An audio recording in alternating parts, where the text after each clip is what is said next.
বাৰু আপোনালোকে চাই আছে ডিজি ইডিটছ। সো গাইস আজি মই আপোনালোকক দেখাম প্ৰথমতে আপোনালোকে যেটো ভিডিও দেখিছিলে তেনেকুৱা ধৰণৰ ভিডিও আপোনালোকে কেনেকৈ এডিট কৰিব পাৰিব আপোনালোকৰ এন্ড্ৰইড মোবাইলত। সো গাইস তেনেকুৱা ধৰণৰ ভিডিও এডিট কৰিবলৈ আপোনালোকক কি এপ্লিকেশনৰ দৰকাৰ হ'ব হেতু আপোনালোকক মই কৈ আছো। সো গাইস আৰু আপোনালোকে যদি প্ৰথমবাৰৰ বাবে এই চেনেললৈ আহিছে তেনেহলে প্লিজ সাবস্ক্ৰাইব কৰি যাব আৰু কাষত থকা ঘণ্টাটো অল নটিফিকেশন কৰি প্ৰেছ কৰি দিব যাতে মই দিয়া ভিডিওসমূহ আপুনি পাই থাকে। আৰু বন্ধুসকল এই ভিডিওত যিমান বিলাক ইফেক্টস ইয়াতে এড কৰা হৈছে সকলো বিলাক ইফেক্টছৰ আপোনালোকে ডাউনলোডিংৰ লিংক ডেসক্ৰিপচনত পাই যাব।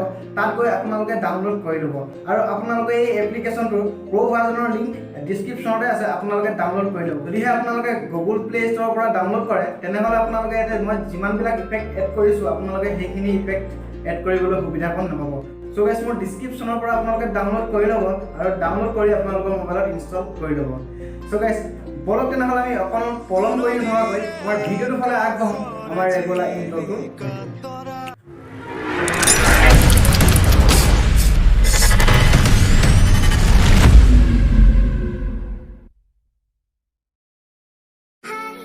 প্ৰথমে আপোনালোকে মোৰ ভিডিও ডেসক্ৰিপচনৰ পৰা এটা লিংক আপোনালোকে প্ৰজেক্ট ডাউনলোড কৰি ল'ব লাগিব। প্ৰজেক্টটো আপোনালোকৰ লিখা থাকিব বুকমাৰ্ক ডিজি ইডিটছ বুকমাৰ্ক ইফেক্ট বুলি থাকিব। এটা আপোনালোকে ডাউনলোড কৰি ল'ব। তাৰপিছত আপোনালোকে এলাইট মোশনত আপোনালোকে এড কৰি ল'ব। এড কৰি লোৱাৰ পিছত আপোনালোকে প্ৰজেক্টত যাব। প্ৰজেক্টত যোৱাৰ পিছত আপোনালোকে এটা দেখিছে ডিজি ইডিটছ বুকমাৰ্ক ইফেক্ট বুলি আছে, তাতে ক্লিক কৰি দিব। তাতে ক্লিক কৰাৰ লগে লগে আপোনাৰ সন্মুখত এনেদৰে আহি যাব। এনেদৰে অহাৰ পিছত আপোনালোকে কিছুমান ৰঙা ৰঙা চিন দেখিবলৈ পাব। দেখিছে আপোনালোকে এই ৰঙা ৰঙা চিনটো দেখিবলৈ পাইছে। তাতে আপোনালোকে প্ৰত্যেকটোতে আপোনালোকে এটা ফটো এড কৰি ল'ব। ফটোটো আপোনালোকে এনেদৰে এড কৰি ল'ব। মই দেখুৱাই দিছোঁ আপোনালোকক। প্ৰথমে আপোনালোকে ফটোবোৰ এড কৰি ল'ব। এনেদৰে এড কৰিব আৰু আপোনালোকে এই ৰঙা চিনটো দেখিবলৈ পাব। তাৰ পাছতে যাব, তাত ৰখিব। তাৰপিছতে আপোনালোকে ফটোটো কাট কৰিবলৈ আপোনালোকে এইটো অপশ্যন দেখিছে, এইটো অপশ্যনতে ক্লিক কৰি দিব। এইটো অপশ্যনত ক্লিক কৰি দিয়াৰ লগে লগে ফটোটো কাট হৈ যাব। তো গাইস এনেদৰে প্ৰত্যেকটো যে আপোনালোকে যে ৰঙা ৰঙা চিন দেখিছে তাতে আপোনালোকে এটা ফটো প্ৰত্যেকটোতে আপোনালোকে এটা ফটো লগাই দিব। তো গাইস মই কেইটামান ফটো আপোনালোকক লগাই দেখুৱাই দিছোঁ। তো গাইস এনেদৰে ফটোবিলাক লগাই ল'ব আৰু এনেদৰে প্ৰত্যেকটো ৰঙা চিনতে গৈ আপোনালোকে ফটোবিলাক কাট কৰি ল'ব। সো গাইস পটাপট মই ফটোখিনি লগাই লওঁ। আপোনালোকৰ ভিডিওটো অলপ ৰাখি দিছোঁ কিয়নো প্ৰত্যেকটো ফটো আৰু বহুত ফটো লগাবলগীয়া আছে। সো প্ৰত্যেকটো ফটো আপোনালোকক লগাই দেখুৱাবলৈ হ'লে ভিডিওটো বহুত দীঘল হৈ যাব। সো গাইস অলপ ভিডিওটো মই ৰাখি দিম, পটাপট মই এড কৰি লওঁ।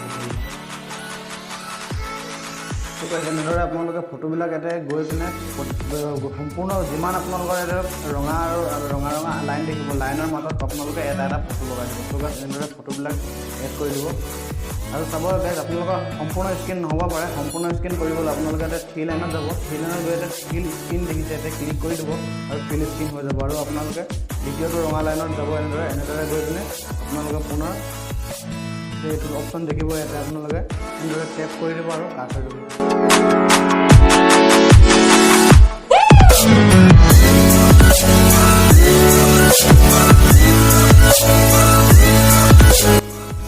তো গাইস দেখিলে মই আপোনালোকক সম্পূৰ্ণ ফটো এনেদৰে লগাই সম্পূৰ্ণ ফটোসমূহ লগাই হোৱাৰ পাছত আপোনালোকে মোৰ ভিডিও ডেসক্ৰিপচনত আৰু এটা লিংক পাব।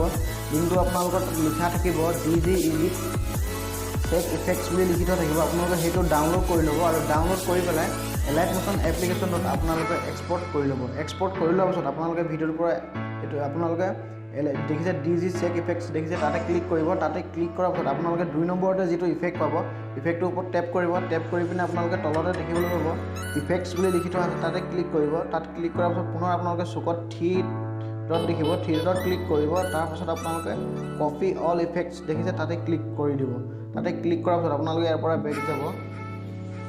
বেক গৈ পেলাই প্ৰথমতে আপোনালোকে যিটো ফটো এড কৰিছিলে ফটো তাত যাব। প্ৰথমতে যিটো আপোনালোকে বুকমাৰ্কছ আপোনালোকে লৈছিলে তাতে যাব। তাতে গৈ পেলাই আপোনালোকে প্ৰথম ফটোটো দেখিছে তাতে টেপ কৰিব। টেপ কৰাৰ পিছত আপোনালোকে ইফেক্ট দেখিব, ইফেক্টত ক্লিক কৰি দিব। তাৰপিছত 3 ডট দেখিব, তাত ক্লিক কৰিব। তাৰপিছত আপোনালোকে পেষ্ট ইফেক্ট কৰি দিব। পেষ্ট ইফেক্ট কৰাৰ পিছত আপোনালোকৰ এনেদৰে হৈ যাব। সো গাইস তাৰপিছতে আপোনালোকে পুনৰ এইফালে পাছলৈ যাব। পাছলৈ গৈ আপোনালোকে ইয়াতে দেখিব 2টা লাইন দেখিবলৈ পাইছে। আপোনালোকে 2টা লাইন দেখিছে। ইয়াতে 2টা লাইনৰ দুটা লাইনৰ পাছত আপোনালোকে যিটো ফটো আছে সেইটোৰ ওপৰত ক্লিক কৰিব পুনৰ ইফেক্টত গৈ ইয়াতো আপোনালোকে পেষ্ট ইফেক্ট কৰি দিব পুনৰ আপোনালোকে যাব এটা পুনৰ আপোনালোকে দুডাল লাইন দেখিবলৈ পাব দুডাল ৰঙা ৰঙা লাইন তাতে ৰখিব তাৰপিছত আপোনাৰ দুডাল লাইন আৰু পাছত যিটো ফটো থাকে সেইটোতে ক্লিক কৰিব তাৰপিছত আপোনালোকে ইফেক্টত গৈ পেষ্ট ইফেক্ট কৰি দিব তো গাইছ এনেদৰে আপোনালোকে এটা যিমান দুটা লাইন থকা আপোনালোকে দুটা লাইন থকা ফটো পাব প্ৰত্যেকটো ফটোতে এইটো ইফেক্ট আপোনালোকে এড কৰি দিব তো গাইছ মই পটাপট আপোনালোকক কৰি দেখুৱাই দিছোঁ আৰু গাইছ ভিডিঅ'টো যদি চাই ভাল পায় তেনেহ'লে এটা লাইক কৰি দিব আৰু আপোনালোকৰ বন্ধুসকলৰ লগত শ্বেয়াৰ কৰি দিব আৰু আপুনি যদি মোৰ চেনেলটো নতুনকৈ চাই আছে তেনেহ'লে ছাবস্ক্ৰাইব কৰি দিব আৰু কাষত থকা ঘণ্টাটো অল নটিফিকেশ্যন কৰি প্ৰেছ কৰি দিব যাতে মই দিয়া ভিডিঅ'সমূহৰ নটিফিকেশ্যন আপুনি পাই থাকে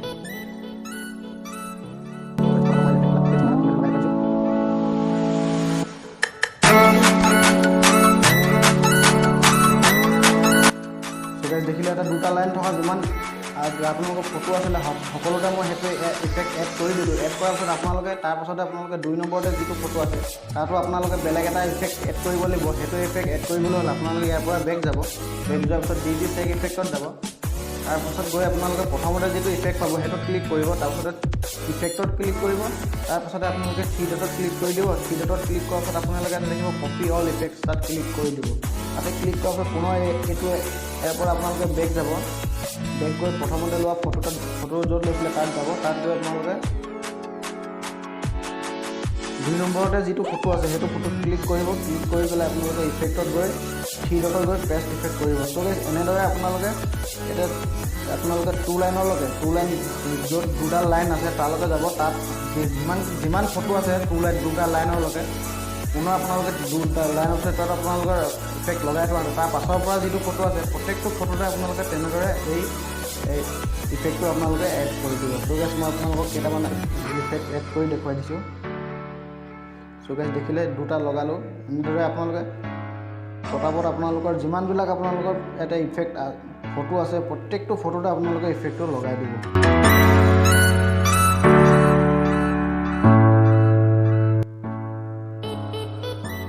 দেখিছে ইয়াতে আপোনালোকে দুটা লাইন পালোহি এতিয়া দুটা লাইনৰ পাছততো আপোনালোকৰ ফটোটো এড কৰি আপোনালোকৰ ইয়াতে ইফেক্টটো এড কৰি থোৱা আছে গতিকে ইয়াত আপোনালোকে লগাব নালাগে তাৰ পাছত যিটো ফটো পাব আপোনালোকে তাতে আপোনালোকে পুনৰ ইফেক্টটো এড কৰি দিব দেখিছে এইটো ফটো আপোনালোকৰ সম্পূৰ্ণ হৈ থকা নাই এইটো আপোনালোকৰ ফুল স্ক্ৰীন হৈ থকা নাই এতিয়া কিছুমান আপোনালোকৰ এনেকুৱা হৈ থাকিব পাৰে তেতিয়া আপোনালোকে থ্ৰী ডটত যাব থ্ৰী ডট গৈ পিনে ফিল স্ক্ৰীন কৰি দিব আপোনালোকৰ সম্পূৰ্ণ হৈ যাব চ' গাইছ মই ভিডিঅ'টো অলপ ৰাখি দিওঁ আৰু প্ৰত্যেকটো ফটোতে আপোনালোকৰ এই ইফেক্টটো লগাই লওঁ তাৰপিছত আপোনালোকৰ ভিডিঅ'টো কেনেধৰণৰ হয় দেখিবলৈ আপোনালোকক দেখুৱাই চ' গাইছ দেখিলে মই সম্পূৰ্ণ ফটোবিলাকতে আপোনালোকে ইফেক্টটো এড কৰি দিলোঁ চ' গাইছ এনেদৰে আপোনালোকৰ প্ৰত্যেকটো ফটোতে আপোনালোকৰ ইফেক্টটো এনেদৰে এড কৰি দিব এড কৰাৰ পাছত আপোনালোকৰ ভিডিঅ'টো সম্পূৰ্ণ হৈ যাব আৰু গাইছ যদিহে আপোনালোকে ভিডিঅ'টো চাই ভাল পায় তেনেহ'লে প্লিজ ছাবস্ক্ৰাইব কৰি যাব চেনেলটো আৰু কাষত থকা ঘণ্টাটো অল নটিফিকেশ্যন কৰি প্ৰেছ কৰি যাব যাতে মই দিয়া ভিডিঅ'সমূহৰ নটিফিকেশ্যন আপুনি পাই থাকে চ' গাইছ আশা কৰোঁ আপোনালোকে